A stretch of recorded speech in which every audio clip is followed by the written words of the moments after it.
notre pays. Il y a vraiment des menaces même. On parle de sûreté de l'État ou de quoi que ce soit. Je crois que face à cette situation, les acteurs politiques doivent se ressaisir, s'asseoir et discuter. Mais cela ne surprend guère. Parce qu'il a fallu voir que les élections, le report des élections locales à plusieurs reprises a eu des répercussions sur ces élections-là qui ne sont pas très bien préparées. À la veille de chaque élection, il y avait eu des concertations entre les acteurs politiques sur la revue du code électoral. Aujourd'hui, nous nous rendons compte que c'est comme si nous n'avions pas le même code. Nous n'avions pas les mêmes textes. Qu'est-ce qui vous le fait dire ? Nous n'avions pas la même lecture. Qu'est-ce qui vous le fait dire ? Des textes qui nous gouvernent. C'est comme si il n'y a jamais eu d'élection au Sénégal. On a toujours organisé des élections, mais cette situation inédite est quelque chose qui surprend tout le monde parce que il y a une impréparation des élections législatives. Vous êtes pour un report, pour qu'il y ait ce dialogue dont vous parliez tantôt ? Quand les acteurs qui doivent compétir vous disent qu'il n'y aura pas d'élection sans nous, que d'autres disent qu'on va coûte que coûte organiser des élections, le citoyen lambda, face à cette situation-là, c'est une demande légitime de dire, mais les gars, arrêtez, discutons. Et on en est à cette situation. Et que faites-vous, comme il vient de le dire, de ceux qui n'ont pas eu d'anécroche, qui ont rempli leur part du marché, si je peux m'exprimer ainsi ? Oui. Bon, je dis qu'eux-mêmes devraient proposer. Parce qu'une compétition électorale, il faut que tous les acteurs soient à la ligne de départ. Ce qui se pose, le problème, ce n'est pas lié aux partis ou etc. Non. Ce sont nos institutions qui sont défaillantes. Ce sont nos institutions qui sont défaillantes. Peut-être une décision peut arranger aujourd'hui qui va se frotter les mains, mais demain, il va tomber dans les mêmes travers causés par ces institutions. On n'a jamais vu dans un pays où on parle de liste, on vous dit les titulaires peuvent passer, mais les suppléants, c'est pas possible. Non. Ça, c'est même aller vers une assemblée qui sera incomplète. Je prends un exemple. Si on dit que tel département, vous devez avoir 4 titulaires et 4 suppléants, on vous dit que votre liste de suppléants est irrecevable. Il n'y aura que des titulaires. Et si demain, au cours de leur fonction, il y a eu des démissions, décès, vacances, etc., qu'est-ce qui va se passer ? L'Assemblée ne sera plus complète. On a dit que l'Assemblée, c'est 165 membres. Mais soyons sérieux. Soyons sérieux. Alizé Blaibo, oui. Je dis d'abord bonsoir à Pape Diop, au monument du président Pape Diop, qui est toujours là sans être là quand Pape Diop est sur le plateau de l'essentiel.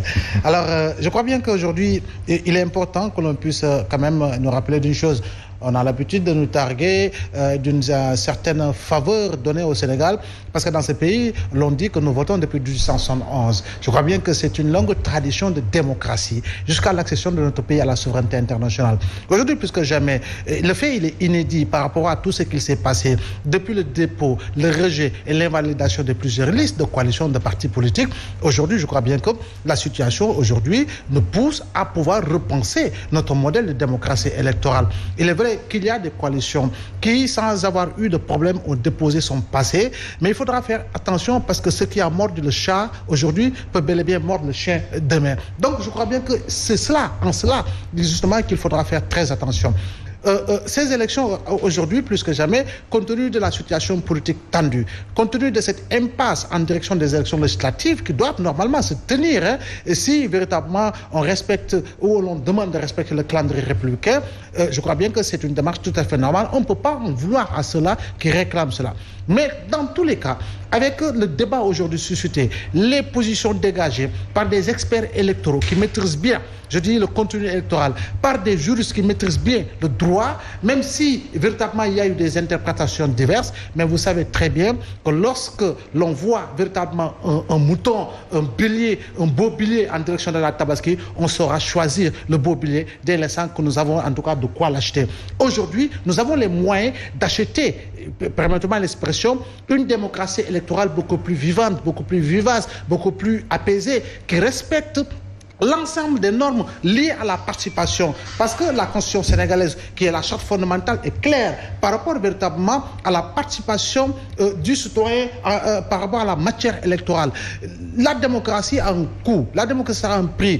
On nous rappelle tout le temps que le Sénégal est dans une ceinture de feu, il y a des menaces par-ci par-là, on parle d'arrestations, etc.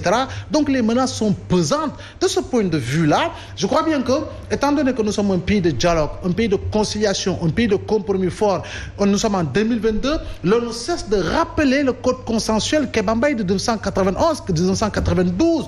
Mais pourquoi ne peut-on pas dépasser ce cap pour aller dans le sens de parler du plus fort consensus politique électoral? Vous parlez de consensus, mais c'est un fait inédit. Le citoyen ne sait plus à quel expert électoral se fier, parce que quand les experts électoraux et le Conseil constitutionnel chargé d'interpréter ce code électoral, la loi électorale ne parlent pas le même langage. C'est quand même inédit. Le citoyen qui est appelé demain à voter. Je suis totalement d'accord. Je suis totalement d'accord. Mais vous savez, l'on sait écouter, l'on sait entendre ce qui peut être véritablement l'orientation la plus véridique en matière d'interprétation du texte.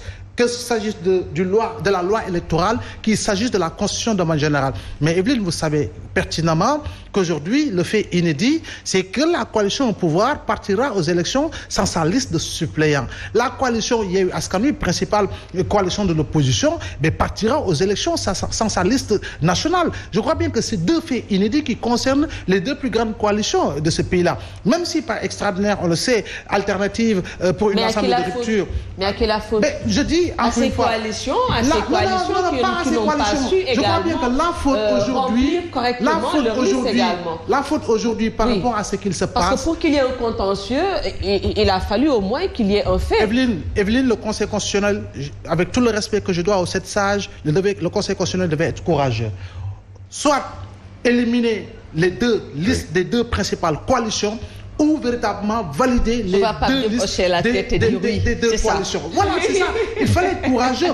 Et c'est ce qui nous a mis dans cette impasse politico-électorale. Je rappelle, et j'aime bien le rappeler, c'est le juge constitutionnel Yaoundé qui avait véritablement dirigé la prestation du président Gbagbo. C'est le même juge constitutionnel qui avait également dirigé la prestation de serment du président Alassane Dramane Ouattara. Il faut quand même que dans nos pays en Afrique, que justement nos conseils constitutionnels ou nos cours constitutionnels ne participent pas à donner l'impression de faire partie de ceux-là qui veulent véritablement brûler leur pays, justement par rapport justement à l'interprétation de la matière électorale. Je dis, il fallait respecter les droits des Benno, respecter les droits des Yewwi, respecter les droits de l'ensemble justement de ces coalitions qui ont eu à déposer leur liste et aller dans le sens véritablement de les étudier normalement, en toute quiétude, sans aucune pression extérieure de quelque nature que ce soit, parce que également la direction générale des élections quelque part a failli par rapport à des positions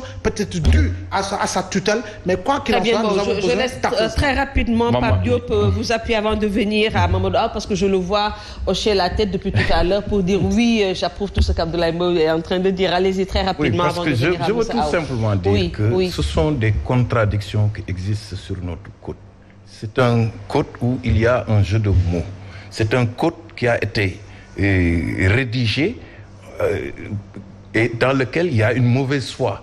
On a l'impression qu'il y a un jeu de cache-cache dans la rédaction des textes. C'est ce qui fait qu'aujourd'hui, vous voyez qu'il y a plusieurs interprétations possibles. Je vous donne un exemple. On dit un électeur ne peut parrainer qu'une liste de candidats. Donc, il faut parrainer la liste proportionnelle ou la liste de suppléants. Est-ce que ça c'est possible? Non.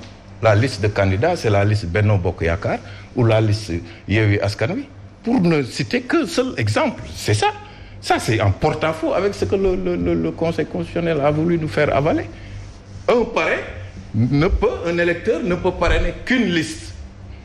Je vous donne un autre exemple où on parle de la liste. Après, on revient, on nous dit les listes. Article L173, on nous dit la liste présentée dans un département pour le scrutin majoritaire doit être complète.